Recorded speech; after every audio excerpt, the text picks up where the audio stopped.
ये अजीब सी बात है ना कि गुजरात एक साथ दोनों है, मॉडर्न भी है, हाँ। कंजर्वेटिव भी है, फंडामेंटलिस्ट भी है, डेवलप भी है, और दूसरी तरफ सुपरस्टिशियस भी है। मुझे तुम्हें क्या लगता है कि ये संजोग ये कैसा बन गया, अपैरेंट कॉन्फ्लिक्ट कैसे आया ये?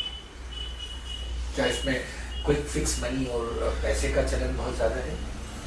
हाँ, यानी ऐसा कहते हैं कि दादा भी कहते हैं कि सारे राज्यों में से सब क्राइम कर करके इधर आके बाबा बन जाते तो एक तो क्योंकि पैसा है इधर, अपेरेंटली पैसा है, तो इस तरह के जो भी धर्म गुरु, ये आश्रम मठ, ये वो सबको पैसा चाहिए। तो इधर क्योंकि वेल्थ है और क्योंकि इस तरह से आओ भाषण प्रवचन देने में पैसा आसानी से मिलता है, तो वो सारी उनकी इंडस्ट्री चलाने के लिए इट इज ईजियर हियर।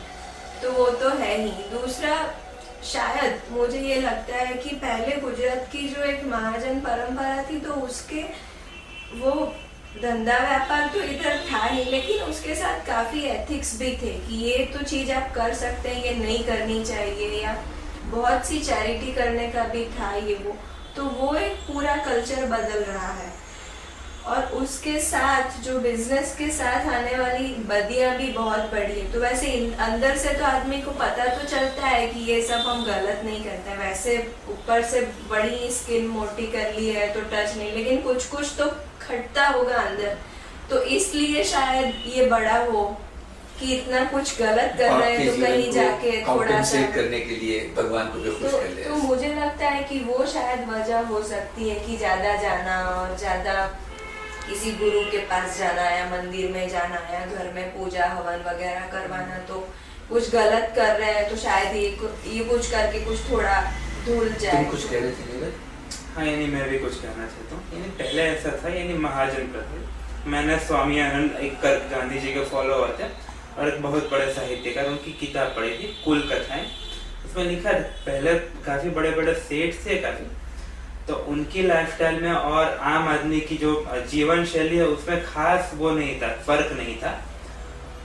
कुछ त्योहार में सबको दान देना, स्कॉलरशिप की योजना देना, यहाँ तक कि दादा भी दोराब जी टाटा ट्रस्ट से भी स्कॉलरशिप लेते थे। वो कहते थे वो करते थे उस जमाने से चाहता। अब ऐसा नहीं रहा। अब चैरिटी में ऐसा हो गया, सब दिखावा करने के लिए चैरिटी के। हम इतना अगर हम देंगे, हम पैसे देंगे, पर आपको तख्तियां लगानी पड़ेगी। मोटे तौर पे कमर्शियलाइजेशन, मटीरियलिज्म और उसमें शोबाजी। किताब में लिखा था उसमें उस जमाने में पैसों का दिखावा करना बड़ा बुरा माना जाता था। उस समय किसी पैसे वालों को देखते थे, ऐसा नहीं लगता था कि बहुत पैसे वाला होगा, लगता था कोई है अलग पर इतना। पर अब ऐसा हो गया, पैसे दिखाने का कल्चर आ गया बात में, गाड़ी जैसी भौतिक चीजों में, और उसमें पूंजीवाद का भी काफी प्रभाव है। ऐसा आप लोग जाहिर है कि एक आदर्श जीवन बिताते हो। जो आपके यहाँ आता है वो बात को महसूस किए बिना नहीं रह सकता कि एक काका नहीं, यहाँ 5 काका देखने को मिलते हैं। चलते सारी जीवन शैली आप लोगों की ऐसी है जिसमें काका का जिंदगी का प्रभाव पड़ता है। मैं जब पहली बार आपकी फैमिली के संपर्क में आया तो जिस बात ने मुझे मुतासर किया बहुत ज़्यादा, वो ये था कि काका की तालीमात काका तक सीमित होकर नहीं रही हैं, बल्कि आप सब में झलकती हैं। इस सेंस में मेरे लिए पूरे का पूरा परिवार आपका आदर्श परिवार है। मगर इस प्रोग्राम को ख़त्म करने से पहले मैं चाहता हूँ कि एक लाइटर नोट पे हम बात को कंक्लूड करें। कुछ एनेक्डोट सुनाइए हमें काका की, कोई दिलचस्प हंसने वाली बातें उनके जीवन की जो आपको चुटकुला को याद हो, ऐसा कोई याद आता है तो बताइएगा। फिर हमें नित्यानंद महादेव आप हमें काका के अवार्ड्स के बारे में बताइएगा। उससे पहले कुछ एनेक्डोट याद आ रहे हैं अपने या काका के या काका से संबंधित लोगों के? काका चाय बहुत पीते हैं। काका 12 साल असम में रहे, तो टी गार्डन वाली। हाँ, जी चाय हमको बहुत। तो हमारे एक सर्वोदय कार्यकर्ता है कृष्णवर्धन शाह, यहाँ थे, मर गए बेचारे। तो वो बहुत जिसको कहते हैं ना एकदम संयमित क्या कहते हैं, एकदम रिजिड। हाँ, एकदम वो उपवास करना, ये खाना वो नहीं खाना। तो वो मानते थे कि चाय नहीं पीनी चाहिए। अच्छा। ये चाय तो व्यसन है, और सर्वोदय वाला चाय पिए। और चुनी काका चाय पिए, चुनी काका थे सर्वोदय के नेता। उनकी उससे तबीयत भी खराब होती है सामान हाँ, चाय से तो उन्होंने कहा कि काका आप चाय छोड़ नहीं, दीजिए। और वो क्योंकि वो खुद बहुत बीमार रहते थे और बहुत दुबले पतले, और चेहरा भी यूं छोटा हो गया था, काला और ऐसे। और तो उन्होंने आके, एक बार दादा कुछ था तो बीमार थे, तो उन्होंने आके कहा कि काका તમે ચા બહુ પીવો છો ને એટલે માંદા પડો છો, कि आप बहुत चाय पीते हैं ना इसीलिए आप बीमार पड़े, आप चाय छोड़ दीजिए। जी।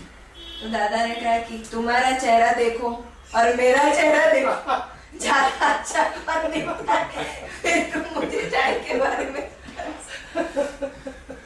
लाल दरवाजा में ये जो मल्टी स्टोरी बिल्डिंग है उसके कंपाउंड में एक वाटर टैंक है बहुत बड़ा। जी। तो वो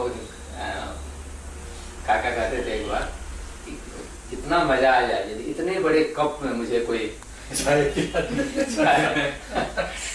पर काका पीते बहुत थोड़ी सी है, बार बार पीते होंगे, लेकिन मैंने देखा कि अगर आप कप भर के उन्हें देते हैं तो वो आधा वापस कर देते हैं। हाँ। नहीं, वो अभी अभी हुआ है, पहले बहुत पीते थे काका चाय। वो मनु भाई पंचोली करके जो बहुत बड़े साहित्यकार दर्शक, उनके यहाँ काका सणोसरा एक बार गए थे, तो सबके लिए चाय मंगाई, तो उन्होंने कहा कि चुनी काका माटे कळसीओ भरी है ने बधाने अडारी अडारी। क्या हुआ हिंदी में इसका मतलब? यानी सौराष्ट्र में ऐसा रिवाज है कि लोटा भर के चाय आती है अच्छा। और सबको वो प्लेट दे देते हैं हाथों, उस प्लेट में देते रहते हैं, परोसते हैं। तो उसको गुजराती में उसमें सौराष्ट्र में अडारी कहते हैं प्लेट को जी। और वो लोटा को कळसियो कहते हैं। यानी काका पूरा लोटा भर के पिएंगे, सबके लिए तो प्लेट में दीजिए, काका के लिए लोटा